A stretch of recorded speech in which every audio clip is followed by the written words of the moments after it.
Kanina, habang nagmo-motorcade kami, nagkasalubong ang grupo ni Tanggol at ang grupo ng mga gerero. Nagkagulo, nagkabarilan. Anong nangyari kay Tanggol? Kamusta siya?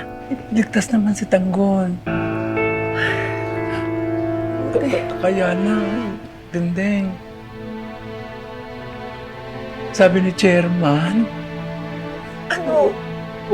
wala na raw si David.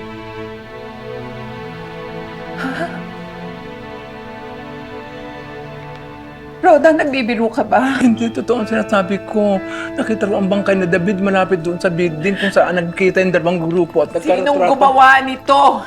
Sinong pumatay kay David? Hindi pa alam hanggang ngayon kung sino, Tindeng. Mga ginero ba? Ginero! Hindi tayo Sila ang gumawa nito! Hindi tayo nakakasigurado, Tindeng.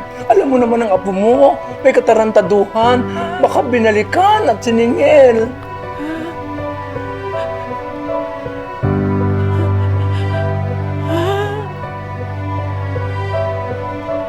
Roda, apo ko!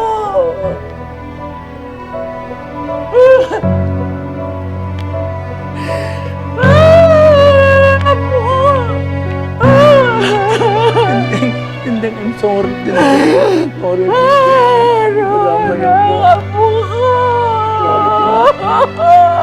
I'm sorry, Tindeng. Sorry,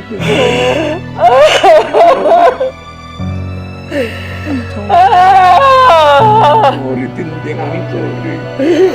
Roda, apo ko! I'm sorry, Tindeng. Pero kinakasalanan ko sa apo ko!